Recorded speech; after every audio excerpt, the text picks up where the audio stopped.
Hello students, Professor Bowen here. I hope you're doing well. I just wanted to spend a couple of minutes talking about the research project that you'll complete for History of Sexuality, and in particular, the first part of that research project.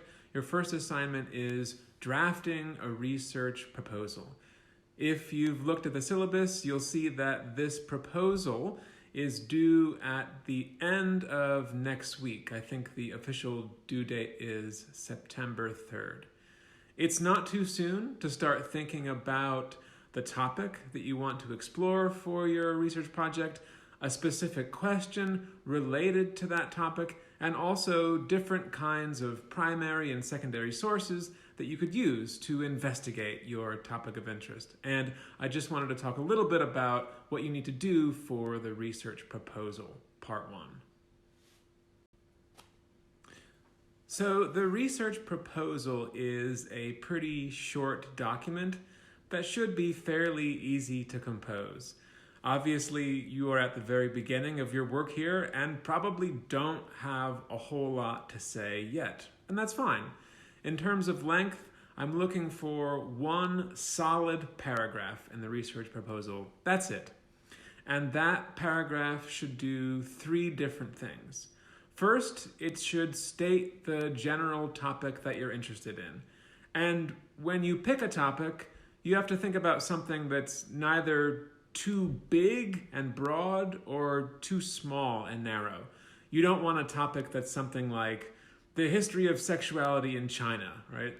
There's no way that you could do justice to that topic with this particular research project. You need something that is a little bit more manageable.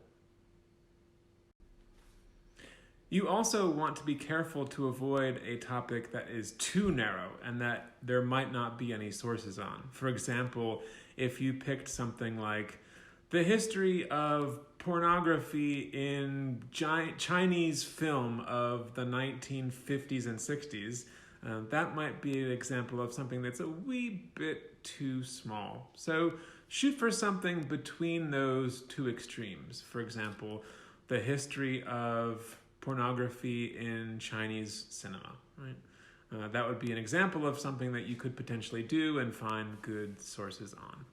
And that's the first thing you need to do for your research proposal. State the general topic that you're interested in, and also tell me a little bit about what drew you to that topic. What about it interests you? What kinds of things do you think you might want to find out by doing an investigation of that particular topic?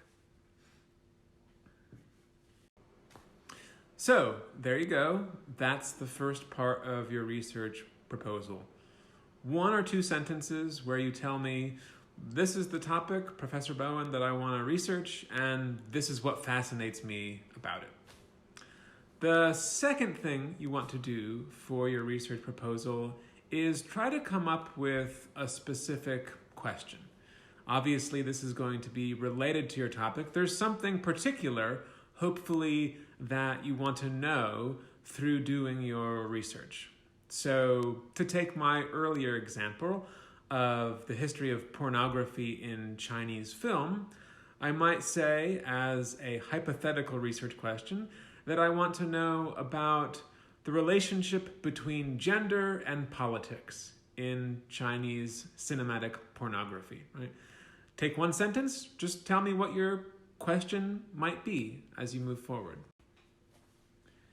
In addition to telling me what your general topic of interest is, and a specific question that you want to explore related to that topic, the third thing that you need to do with your research proposal is talk about some sources, primary sources and secondary sources that you think might help you answer your question.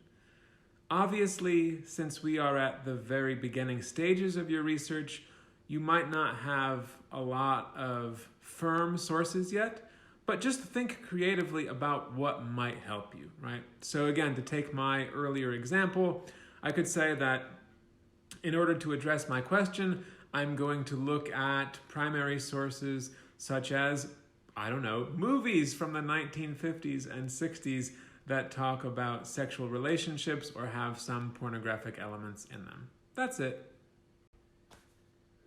Okay, so those are the 3 things that you need to include in your research proposal: the topic, a specific research question, and some hypothetical sources you could use to address it.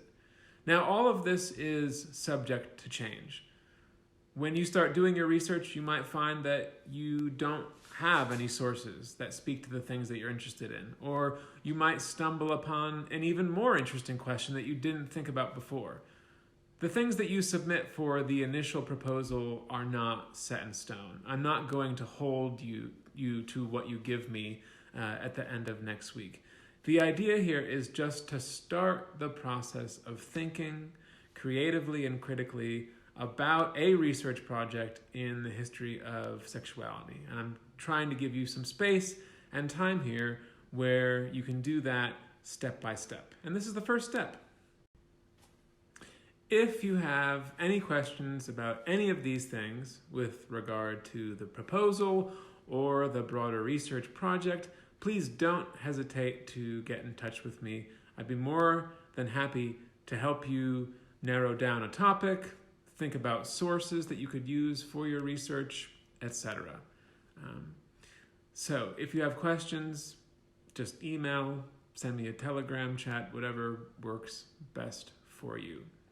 Okay, that's all I have to say right now, so I'm going to sign out. I will see you in class, or whatever. Bye-bye.